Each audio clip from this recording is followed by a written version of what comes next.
I felt that the guided meditation was very helpful because I felt that I think I realized that my meditations recently, probably for the past 6 months maybe, I've been very quick and mechanical in my entry, and I guess on a psychological level that's forceful. Well, I've been forceful with myself, so I thought that this guided meditation was very gentle, and I felt over the past few months that when I'm labeling my thoughts, when I'm labeling them thinking, I actually felt myself closing up, rather than opening up. I actually related labeling my thoughts so often to this idea of becoming, rather than being. It's like, stop thinking, be open, or stop thinking and be present. And so when I stopped labeling my thoughts so much, and I started allowing myself to think through things, and I felt more open physically. So I just is that okay as a process? Sounds good. Okay. Yeah. Now the labeling is helpful, particularly when we're completely lost. Right. And it's actually really an awareness practice.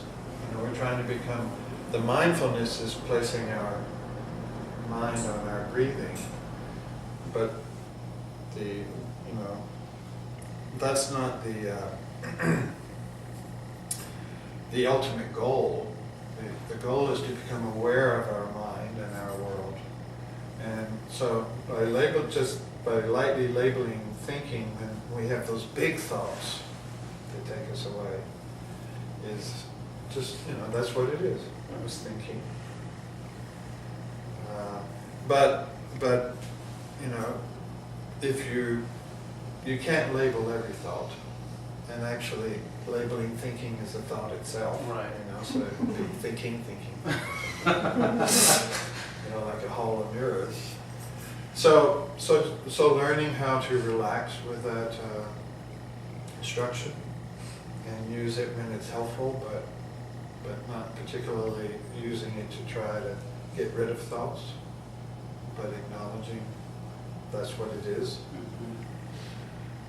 That was very well said. Thank you. Because that other way does kind of close you down. And as you said, that's not really what we're trying to do. And one of the purposes of this weekend is to kind of look at the notion of sense perceptions on the path of meditation. And so I think one of the points that's important here is that since the goal of peaceful abiding meditation, or we could say mindfulness, where we have an object of meditation on which we place our mind, the goal of that meditation is to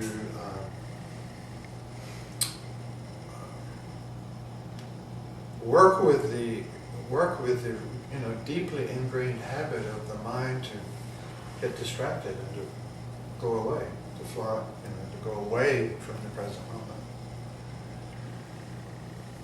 So sense perceptions can often be quite distracting. So generally speaking, at this kind of first level of peaceful abiding practice, although the sense perceptions, we're not shutting them down, but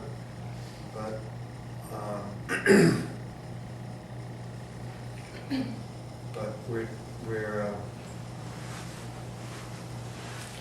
that's not our focus.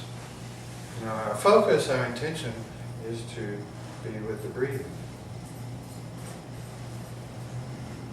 That's why the instruction is to kind of,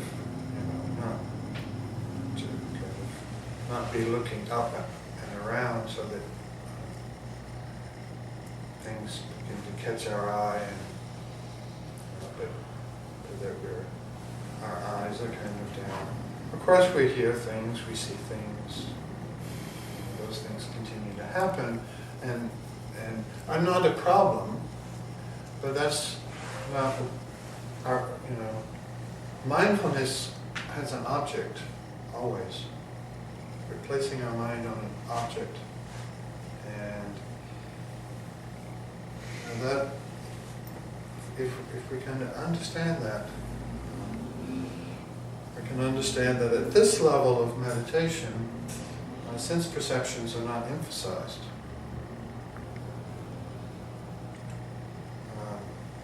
Allen Ginsberg, who was a student of Chogyam Trungpa,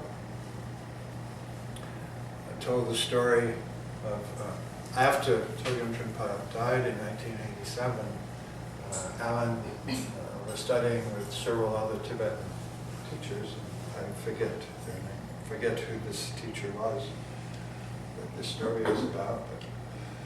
But Allen came in for an interview with this Rinpoche, and they were sitting across from each other. And the Rinpoche said, "Now let me see your shamatha, your peaceful abiding meditation." So took his posture and placed his mind on his breath. Rinpoche was sitting there, and it was very still and quiet. You kind of, I don't know if you can see this, but the Rinpoche had his hands on his knees, and so this was my knee. At one point, after a few minutes, and it got really still and quiet, the Rinpoche went like this, and Allen went. And Rinpoche said, no. Because it is, it catches us. Sense perceptions catch us like that, and pull us in that way. Since since the purpose of this level of peaceful abiding meditation is to stabilize our being in the present moment, synchronize our body and mind and stabilize that. The sense perceptions are not emphasized. But the way we're aware of our breathing is through sense perceptions. Sure. The way we are aware of anything is through our sense perceptions. But it's a matter of how we're working with them. So here, in that sense, we're emphasizing the sense perception of a feeling in our body, the feeling of the flow of the air in and out of our body. So, go ahead. One thing that as I've gotten to know my mind just a little bit, that I sometimes am aware of is my mind will have a tendency to really subtly try to control my experience on the cushion. Yes. And so often it's as if I'll be thinking to myself, now I'm focusing on the breath. And soon I will start thinking, and then I'll notice that, as if I'm thinking about focusing on the breath. That's just something that I've been noticing that happens. Yeah, that's good. Because that's actually awareness beginning. It's not. It is still thinking, but kind of it's a step. You might say, instead of thinking about being on vacation, at least you're thinking about meditation. So we're getting closer.